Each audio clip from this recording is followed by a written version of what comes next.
This story is titled, Family Didn't Invite Me to Christmas Because It's No Place for Losers, my brother said. I clammily agreed and stopped funding his children and wife. Now he's going crazy. Hi everyone. Before we dive in, a quick favor. If you enjoy content like this, please hit the subscribe button. It's free, supports the channel, and make sure you never miss out on amazing videos. Alright, let's get started. Hey Reddit. This happened on Christmas last year, and honestly, not so long ago this story had a closure. I, 33 male, had the whole thing planned out. Gifts wrapped, playlist ready, all that festive crap. I was actually excited for once because I thought, hey, maybe this year won't be a disaster. I pulled up to my brother's house around noon. Now I see why Christmas was hosted at his house. My car packed with gifts I spent weeks picking out. I got stuff for Mom, Dad, Brad, my brother, his wife Emma, and their kids. I even went overboard with extra presents for the kids because, they're just kids. They shouldn't have to deal with adult drama. Turns out I wasted my time. I knocked on the door, juggling 2 big-ass gift bags, and waited. Emma opened it, but instead of the usual warm, "Hey, come in," she gave me this weird, uncomfortable look. Before I could even say, "Merry Christmas," Brad pushed past her, leaning on the doorframe with this smug grin. "You're not welcome here, Luke," he said. I blinked, thinking I misheard him. "What?" "You heard me," he said, folding his arms. "This isn't a place for selfish people who only think about themselves. You're such a loser." Now I'm standing there, freezing my ass off, with gift bags cutting into my hands. And this is what I get? I looked at my mom for backup, but she just avoided eye contact. Dad was in the background, pretending to mess with something on the kitchen counter like he didn't know what was going on. I should have seen that as a red flag, but I was too stunned. "What the hell are you talking about?" I finally asked Brad. "You're too busy with your new apartment and living your little life to care about the rest of us," he said. "You're not pulling your weight anymore, and we're all sick of it." I was speechless. Not pulling my weight? Are you kidding me? I've been bailing Brad out of his messes for years. I paid for his rent when he almost got evicted. I covered his kids' school fees. Hell, I even helped with their damn car payments once. But now I'm selfish because I bought myself a place to live? Make it make sense. And the worst part? My parents just stood there. Mom looked like she wanted to say something but didn't. And Dad wouldn't even look at me. Brad, meanwhile, was eating this up, standing there with that smug look like he was the king of the damn house. Something inside me snapped. I wasn't going to beg to be let into Brad's house. Screw that. I dropped the bags right there on the porch, looked Brad dead in the eye, and said, "You know what? Fine. Enjoy your Christmas. Don't expect to hear from me again." Then I turned around, got in my car, and drove off. No yelling, no arguing, just done. But as I drove home, the anger started bubbling up. Not just at Brad. He's always been an entitled jerk. But at my parents, too. They stood there and let him treat me like garbage. They didn't defend me. Hell, they didn't even question him. It was like they'd already decided I was the bad guy. When I got home, I sat in the car for a while, just staring at the dashboard. The bags of gifts were still in the back seat, and seeing them made me even angrier. I spent weeks picking out thoughtful, personal gifts for each of them. And for what? To be told I'm not welcome because I dared to prioritize myself for once? The more I thought about it, the more I realized this wasn't new. Brad had always been the golden boy. He could screw up, fail, or flat out mooch, and my parents would bend over backward to excuse him. Meanwhile, I was expected to be the responsible one, the successful one, and I didn't mind helping at first. I love my nieces and nephews, and I wanted to make sure they had what they needed. But somewhere along the way, it stopped being about helping, and started being about expectations. Like, because I helped once, I was now obligated to do it forever. And buying an apartment? Apparently that was my crime. Never mind that I worked my ass off to save up for it while still supporting Brad's family. Never mind that it's a 1-bedroom in a not great part of town, because it's all I could afford. To them, it's proof that I'm selfish. By the time I got inside, I was seething. I grabbed a drink, sat on the couch, and thought about how to handle this. A part of me wanted to text my mom and demand an explanation. Another part wanted to drive back and shove the gifts down Brad's throat. But mostly, I just felt done. Like I'd reached my limit with all of them. I spent Christmas alone that year. And yeah, it sucked at first. I tried to distract myself with movies and takeout, but it wasn't the same. Still, by the end of the night, I felt, okay, better even. For the first time in years, I wasn't stressing about Brad's bills or trying to keep my parents happy. I was just me. And you know what? That felt like a gift in itself. 2 days after Christmas, I was just starting to enjoy the peace and quiet. No texts from Brad, no guilt-tripping calls from Mom, No weird passive-aggressive messages from Emma. It was like I'd been given a break from a toxic job I didn't even know I'd signed up for. Then my phone buzzed with a message from Mom. "We need to talk. Please meet us." I stared at it for a while. A part of me wanted to delete it and keep going with my new, stress-free life. But another part, maybe the part that still wanted answers, decided to see what they had to say. So I agreed to meet them at a local diner. I showed up late on purpose. If they wanted to talk to me so badly, they could wait a little. When I got there, Mom was already sitting at a booth with Dad, both of them looking tense. The second I slid into the seat across from them, Mom started. "We didn't mean for things to get so out of hand," she said, her voice soft like that would magically make everything better. "Brad was just emotional." I raised an eyebrow. "Emotional? Is that what you call kicking me out of Christmas?"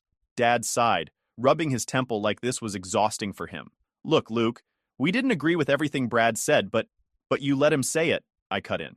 "You didn't stop him. You didn't defend me. You just stood there." That shut them up for a second. Mom fiddled with her coffee mug while Dad looked out the window, like he was hoping a tornado would sweep him away. Finally, Mom said, "It's not that simple." "Really?" I leaned back, crossing my arms. "Explain it to me then. Make it simple." Mom took a deep breath, like she was trying to gear up for a tough conversation. "It's just, you've changed, Luke. You bought that apartment, and it's like your priorities shifted. You used to be so supportive of the family, always helping out when Brad needed it. But now?" She trailed off, not finishing the sentence, but I got the point. "But now what?" I pressed. "I'm selfish because I finally did something for myself? Because I stopped handing over money every time Brad screws up?" Mom winced. "It's not about the money. It's always about the money," I shot back. "Brad's the one who made it about that.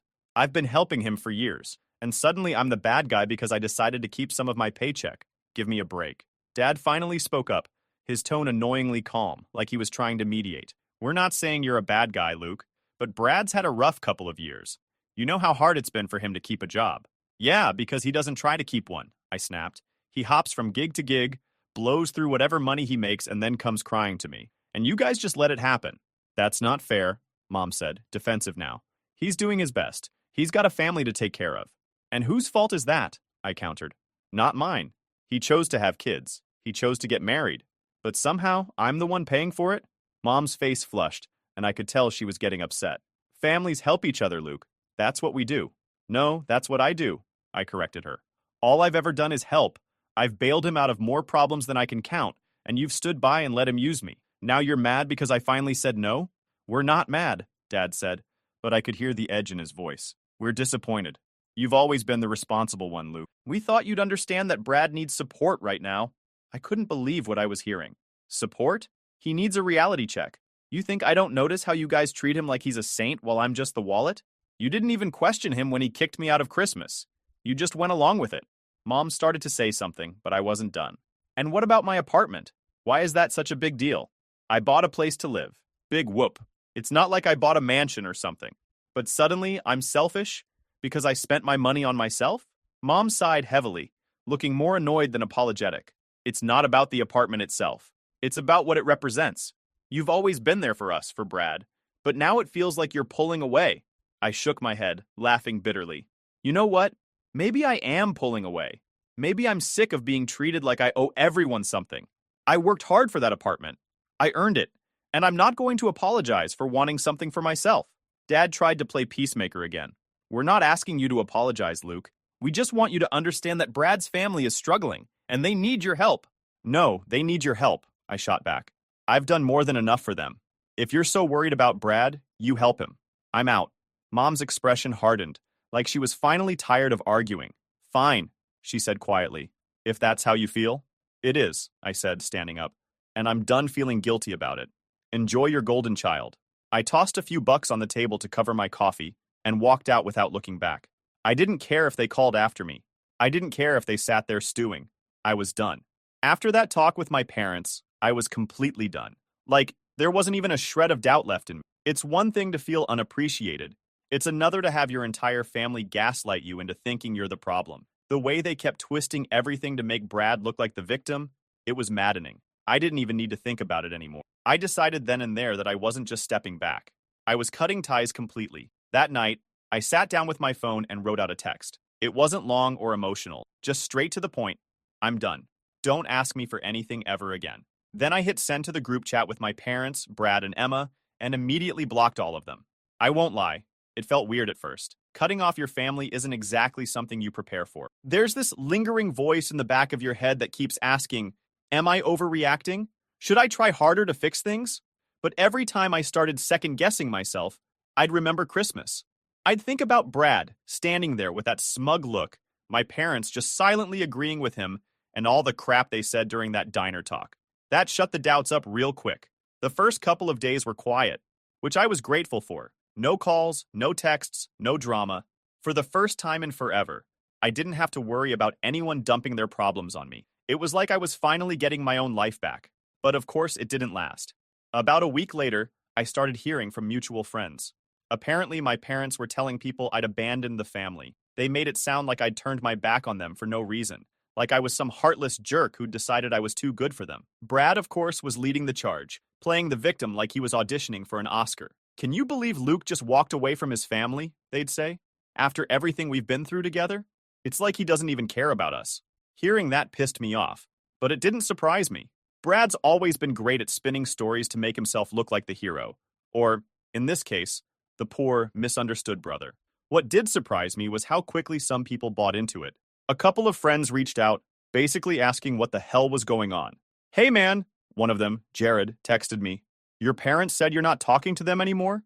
Something about you being upset over Christmas? What's up with that? I thought about ignoring it, but I figured I might as well set the record straight for the people who actually cared enough to ask. I called Jared back and explained the whole thing. Not just Christmas, but the years of being used, the constant guilt trips, the way my family always put Brad on a pedestal while treating me like an ATM. Dude, Jared said when I finished, that's messed up. I had no idea it was like that. Yeah, well, I said, trying to play it off. I guess I just finally hit my limit. Can't blame you, he said. If I were in your shoes, I'd probably do the same thing. That conversation made me feel a little better. Like maybe I wasn't the crazy one after all. But for every Jared, there were at least two other people who bought into my parents' sob story. I started seeing vague, passive-aggressive messages on Facebook from some of my extended family members. Stuff like, family should always come first, no matter what. Some people need to remember that. It was so obvious who they were talking about that it almost made me laugh. I thought about responding, maybe calling them out for not knowing the full story, but then I realized I didn't owe them anything. Let them believe whatever they wanted. At the end of the day, I wasn't going to waste my energy defending myself to people who never cared enough to ask for my side. Still, the whole thing got me thinking about how easy it had been for my family to turn on me. It wasn't like I'd been a bad son or a bad brother. If anything, I'd gone above and beyond for them. And yet, the second I decided to treat myself with the bare minimum, I was suddenly the villain. It's crazy how quickly people show their true colors when you stop giving them what they want. I'd be lying if I said I didn't miss the idea of family. There were moments when I'd see something funny or hear some news and instinctively think, oh, I should tell mom about this, only to remember that I wasn't talking to her anymore. It's not like I was some cold-hearted robot who didn't care, but I knew going back would just drag me into the same old cycle, and I wasn't willing to do that. What made it even harder was that I genuinely liked Emma and the kids. Emma had always been nice to me, and the kids were innocent in all of this. But at the same time, I couldn't keep pretending everything was fine just because of them. If Brad and my parents weren't willing to treat me with basic respect, there wasn't much point in sticking around. After a while, the noise started dying down. The Facebook messages stopped. The mutual friends stopped bringing it up, and I stopped hearing about what my family was saying behind my back. It was like they'd finally accepted that I wasn't coming back, which was a relief. A couple of weeks went by, and honestly, I thought I'd heard the last of my family drama. Cutting ties with them brought me the peace I desperately needed. I wasn't waking up to guilt-tripping texts from mom, I wasn't dealing with Brad's endless demands, and I wasn't carrying the weight of everyone else's problems. For the first time in forever, I felt free. Then, one random Tuesday afternoon, I got a call from a number I didn't recognize. Normally, I'd just let it go to voicemail, but something told me to pick up. Hello? I said. Is this Luke? A serious voice on the other end asked. Yeah. Who's this? This is Brian, he said. I'm a lawyer representing Emma. Do you have a moment to discuss some legal matters involving your family? At first, I thought it was some kind of scam. Why would Emma need a lawyer, and what the hell did it have to do with me? Yeah, sure, I said cautiously. What's going on? There was a brief pause before he dropped it. Emma has reason to believe that Brad has been engaging in illegal activities, and your financial transactions with him might be relevant to an ongoing investigation. I froze. Wait, what? What investigation? I haven't talked to Brad in weeks. I understand, Brian said, his tone calm and professional. But Emma recently discovered some alarming information. It appears that Brad has been using money from family members, including you, to fund illegal purchases and activities. We're still piecing everything together, but I thought you should know. My stomach dropped. Illegal activities? Like what? Brian hesitated for a moment before answering. We believe Brad has been purchasing stolen goods and reselling them. Electronics, car parts, that sort of thing. There's also evidence that he may have used the funds for some questionable online transaction. I couldn't believe what I was hearing. I mean, Brad was always a mess financially, but this was a whole new level. Are you telling me I'm connected to this? I asked, feeling my chest tighten. Well, we've found records of several large transfers from your account to Brad's over the years, Brian explained. If investigators come across this, they may have questions about whether you were aware of how that money was being used. I wasn't, I said, probably louder than I meant to. I thought I was helping him with bills, rent, stuff for the kids. I had no idea he was doing anything illegal. Brian seemed unfazed by my outburst. That's why I'm reaching out. Emma wanted to make sure you were informed, in case this becomes a larger legal issue. She's already provided us with evidence, including Brad's financial records, text messages, and some receipts. It's clear she had no knowledge of this either. Does she think I'm involved? I asked, my voice tight. No, Brian said quickly. Emma doesn't believe you had anything to do with this. She knows you were trying to help, but she thought you deserved to know what's going on, especially since your name might come up during the investigation. For a moment, I couldn't even process it. I just sat there, staring at my computer screen while my mind raced. Stolen goods, online scams, and Brad had been using my money to fund it? I finally managed to ask, what happens now? Am I in trouble? Brian's tone was reassuring. At this point, you're not under investigation. But if you're contacted by law enforcement, I recommend being transparent about your interactions with Brad. We're working with Emma to protect her and the children, and we're confident that your role was purely supportive. You weren't complicit in any of this. Great, I muttered sarcastically. So I've been played, and I might get dragged into his mess. Awesome. Brian didn't say much to that, just told me he'd keep me updated if anything new came up. After we hung up, I sat there in silence for a while, trying to wrap my head around everything. I thought back to all the times Brad had come to me for help, the emergencies he needed money for, the rent he couldn't pay, the daycare fees, the utility bills. Was any of it even real? Or had he just been stringing me along the whole time? And Emma. God, I felt bad for her. She'd always been so quiet, so willing to go along with whatever Brad wanted. I couldn't imagine what it must have been like for her to find out her husband was doing this crap behind her back. And the kids? They didn't deserve any of this. The more I thought about it, the angrier I got. Not just at Brad, but at myself too. I'd let him take advantage of me for years, because I didn't want to rock the boat. I kept telling myself I was helping the family, that it was the right thing to do, but all I'd done was enable him. That night, I couldn't sleep. I kept imagining worst-case scenarios. What if the cops showed up at my door? What if Brad somehow dragged me into this, even though I had nothing to do with it? The next morning, I woke up with a splitting headache and a sense of resolve. I wasn't going to let Brad screw me over any more than he already had. I called Brian back and asked him to send me copies of whatever evidence Emma had. If I was going to be tied to this mess, I wanted to know exactly what I was dealing with. When the documents arrived, I was furious all over again. There it was, in black and white. Bank statements, screenshots of shady transactions, even receipts for stolen items. And then there were my transfers, right there alongside them, making it look like I'd been funding his little side hustle. I called Brian again. I want to make this clear, I said, trying to keep my voice steady. I had no idea he was doing this. I thought I was helping him with bills and groceries. If anyone comes asking, that's the truth. Brian assured me he understood, but it didn't do much to calm my nerves. I spent the rest of the day pacing around my apartment, alternating between anger and panic. I couldn't believe it had come to this. Brad had always been a screw-up, but this was next level. And the worst part, he probably didn't even feel bad about it. I decided right then that if anyone came knocking, I wouldn't protect him. Not anymore. He made his bed, and now he could lie in it. It didn't take long for Brad to make his next move, because of course, he couldn't just let things go. One morning, a few days after I'd spoken to Emma's lawyer, I was in the middle of my work-from-home routine when someone started banging on my front door. Not knocking, banging. I already had a pretty good guess who it was. Sure enough, when I opened the door, there was Brad, looking like absolute hell. He pushed past me into the apartment before I could even say anything. "Brad, What the hell are you doing? I asked, slamming the door shut behind him. We need to talk, he said, pacing like a caged animal. No, we don't, I said. Whatever mess you're in, I'm not part of it anymore. He stopped pacing and turned to me, his face a mix of anger and desperation. Emma's leaving me, he said, like it was somehow my fault. Yeah, I know, I said, crossing my arms. And good for her. That hit a nerve. His face went red, and he clenched his fists like he was ready to start throwing punches. What the hell is your problem, Luke? She's my wife. She's supposed to stand by me. I let out a bitter laugh. Stand by you while you're buying stolen crap and dragging her and the kids into your mess? Yeah, no, I think she's making the right call. Brad's jaw tightened. She's been talking to you, hasn't she? Filling your head with lies? I rolled my eyes. Brad, she didn't have to tell me anything. Your own actions are screwing you over. You can't blame me or Emma for that. He started pacing again, running his hands through his hair. You don't get it, man. She's talking about lawyers and custody and all this legal crap.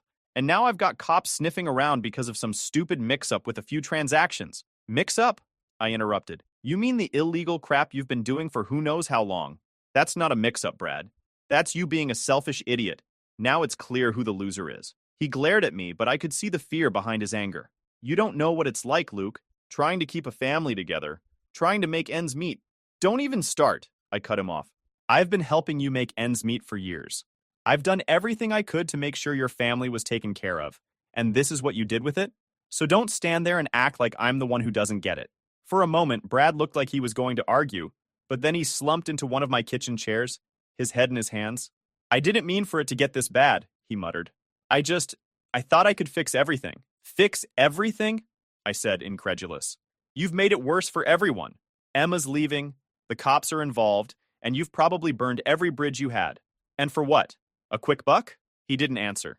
He just sat there, staring at the table like it held the answers to all his problems. Finally, he said, You're my brother, Luke. Can't you help me one last time? I laughed, and not in a nice way. One last time? You've been saying that for years, Brad. Every time you screw up, it's just one last time. Well, guess what? This time, I'm done. You're on your own. He looked up at me, his eyes wide with disbelief. You don't mean that. Oh, I do, I said firmly. I meant it when I told you and everyone else I was done. I've spent years cleaning up your messes, and all it's gotten me is a front row seat to this train wreck. So no, I'm not helping you. Not with this. Not ever again. Brad jumped to his feet, his chair scraping loudly against the floor. Fine, he snapped. If you want to abandon your own family, go ahead. But don't come crying to me when you need something. I raised an eyebrow. When have I ever needed anything from you? Seriously, name one time. He opened his mouth like he had a response ready, but nothing came out. After a few seconds, he just stormed past me to the door. Screw you, Luke, he said over his shoulder before slamming the door behind him. I stood there for a moment, letting the silence settle. My heart was racing, and my hands were shaking a little, but I didn't feel bad. If anything, I felt relieved. Brad could try to guilt-trip me all he wanted, but I wasn't falling for it anymore. That evening, I sat down and thought about everything he'd said. The whole "you're my brother" argument kept replaying in my head, but it didn't hit the way it used to. I used to feel obligated to help him because he was family. I'd tell myself it was my duty, that I couldn't just let him fail. But now I realized that being family didn't mean letting someone walk all over you. Brad had made his choices. He chose to lie, to get involved in illegal crap, and now he was dealing with the consequences. It wasn't my job to fix his life. It never was. The next day, I got a text from Emma. Did Brad come by? He's been acting erratic, and I'm worried about what he might do. I told her about the visit, sparing her the more colorful details, and reassured her that I wasn't letting him drag me back into his mess. She thanked me and said she was taking steps to protect herself and the kids. Hearing that made me feel better. At least someone was making smart decisions in all of this. Brad, on the other hand, was spiraling, and there wasn't much anyone could do about it, least of all me. When I got a text from Emma a couple of weeks later, I wasn't totally shocked. It was a simple message. Hey, can we talk? I need your help. At first, I wasn't sure if I wanted to get involved. I mean, I'd finally managed to cut Brad off, and even though Emma and I had always gotten along, she was still part of that mess. But something about her tone, or maybe just the fact that I still felt bad for her and the kids, made me agree to meet her. We met at a quiet coffee shop on a weekday afternoon. She looked tired, like she hadn't slept in days, but there was a determination in her eyes that I hadn't seen before. It was like she'd reached her own breaking point and wasn't going to back down this time. I'm leaving him, she said as soon as we sat down. No preamble, no small talk, just straight to the point. Good, I said, nodding. It's about time. She gave a weak smile, like she appreciated the support, but wasn't quite ready to celebrate yet. I've been thinking about it for a while, but after everything that's come out, I can't stay anymore. Not for him, not for the kids. It's just too much. I didn't blame her. Staying with him would have been insane. So what's the plan? I asked. She hesitated, fidgeting with her coffee cup. I've found a new place, she said finally. It's small, but it's in a good neighborhood with decent schools. The kids deserve a fresh start, away from all of this. But I could already see where this was going. But you need help to make it happen, I said. She nodded, looking embarrassed. I hate to ask, Luke, especially after everything you've been through. But I'm stretched so thin right now. Between lawyers, moving expenses, and making sure the kids are okay, I don't have a lot of options. I leaned back in my chair, letting out a long breath. Part of me wanted to say no. I mean, wasn't this exactly what I'd been trying to avoid? Being dragged back into their drama? But then I thought about her kids. They didn't ask for any of this. They didn't deserve to grow up in a household where their dad was constantly screwing up and their mom was stuck cleaning up the mess. All right, I said finally. I'll help. But just this once and only for you and the kids. Brad's on his own. Emma's eyes filled with tears, and she reached across the table to squeeze my hand. Thank you, Luke. You don't know what this means to me. We spent the next hour going over the details. She needed money for a deposit on the new place and some basic necessities to get started. I transferred her the money that night, and for the first time in a long time, it didn't feel like I was being used. This wasn't Brad guilting me into fixing his problems, or my parents trying to make me feel like I owed them something. This was about helping someone who genuinely needed it, and who was doing the right thing for her kids. A few days later, Emma sent me a text. We're leaving today. Thank you for everything. We talked for a little while, mostly about her plans and how the kids were adjusting. She mentioned that she was looking for a better job and was working with her lawyer to finalize the separation. It sounded like she had a long road ahead, but at least she was on the right track. I still felt a little weird about helping her after cutting off the rest of the family, but I didn't regret it. Emma wasn't the problem, and neither were the kids. They were just collateral damage in Brad's never-ending cycle of chaos. It didn't happen overnight, but eventually Brad's actions caught up with him. I found out through Emma. She'd been keeping me updated here and there, mostly because of the kids. Apparently, the investigation into Brad's stolen goods operation had gained serious traction. By the time the police had everything pieced together, they were charging him with multiple counts of possession and distribution of stolen property. Honestly, I wasn't surprised. Brad had been pushing his luck for years, and it was only a matter of time before the house of cards came tumbling down. What did surprise me, though, was the fact that my name came up during the investigation. Not because I was involved, but because of all the money I'd given him over the years. I got a call from a detective one afternoon, asking if I'd be willing to come down to the station for a statement. Even though I knew I'd done nothing wrong, my stomach was in knots. I couldn't shake the fear that somehow Brad's mess would drag me down with him. When I got to the station, I sat across from the detective in a tiny bare office. He asked me about the money I'd sent Brad, why I'd sent it, what it was for, if I'd known anything about what he was doing. I laid it all out for him. I thought I was helping him pay bills, take care of his kids, keep his family afloat. I had no idea he was using that money for illegal crap. If I'd known, I would have cut him off years ago. The detective nodded, taking notes. He didn't seem skeptical, which was a relief. Then he slid a stack of papers across the table. Bank statements, transfers, receipts, all the evidence they'd gathered. From what we can see, your story checks out, he said. The funds you sent match the timeline of when Brad was claiming financial hardship. We also have records of him falsifying documents to make it look like he needed money for things like rent or daycare. It wasn't just that Brad had used me. It was that he'd gone out of his way to manipulate me. So I'm in the clear? I asked, still nervous. You're not under investigation, the detective confirmed. It's clear you were another victim of his schemes. We may need you to testify if this goes to trial, but you're not liable for anything. Hearing that was like a weight lifting off my shoulders. I wasn't going to be dragged down by Brad's mess after all. A couple of weeks later, the news broke that Brad had been arrested. Emma texted me when it happened. They finally got him. He's being held without bail. It was almost surreal. For years, Brad had been skating by, avoiding consequences, using everyone around him to clean up his messes. But now he was sitting in a jail cell, and there was no one left to bail him out. Well, almost no one. About a week after Brad's arrest, I got a call from an unfamiliar number. I didn't answer, but they left a voicemail. It was my mom. Luke, she said, her voice shaky, please call us back. It's about Brad. He's in serious trouble, and we need your help. I rolled my eyes and deleted the voicemail. I should have known they'd come crawling back the moment things got tough. The next day, there was another voicemail, this time from my dad. Son, I know you're upset with us, but Brad is still your brother. He made mistakes, sure, but he needs us now more than ever. Please call us back. I ignored that one too. Then came the texts. Mom was practically begging me to step in, saying things like, "You know Brad's not a bad person at heart. He just got mixed up with the wrong people. We can fix this if we work together." Dad's messages were more guilt-trippy. Do you really want your brother to rot in jail? Family doesn't turn their back on each other. At first, I was furious. How could they still defend him after everything he'd done? After he'd lied, stolen, and dragged my name through the mud? But the more I thought about it, the more I realized it was just who they were.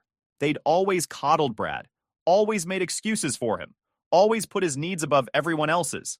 This was just another chapter in the same sad story. So I sent one final text to the group chat they'd started bombarding me with. I'm not helping Brad. He made his choices, and now he's facing the consequences. Don't contact me about this again.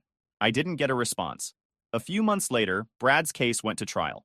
I didn't follow it too closely, but Emma kept me updated. Apparently, he tried to plead ignorance, claiming he didn't know the goods were stolen. But the prosecution had mountains of evidence against him. Bank records, text messages, even a couple of recorded phone calls. He didn't stand a chance. He was sentenced to several years in prison with no possibility of parole for at least half that time. Emma told me he cried in court when the verdict was read, but I didn't feel sorry for him. He'd had every opportunity to turn his life around, and he'd wasted all of them. As for me, life moved on. Emma and the kids were doing well in their new house. She found a steady job and was finally starting to feel secure again. Every now and then, she'd send me a text or a picture of the kids just to let me know they were okay. My parents tried reaching out a few more times, but I ignored them. I'd made my decision, and I wasn't going to let them guilt me into reopening that door. They'd chosen their favorite, and now they were stuck with him. It's been over a year now since I last spoke to any of them, and honestly, I don't miss it. My life is quieter, calmer, and so much better without the constant drama. Cutting them off was the hardest thing I've ever done, but it was also the best decision I ever made. Brad's still in prison, my parents are probably still stewing about how ungrateful I am, and I'm over here living my life. And you know what? I'm perfectly fine with that.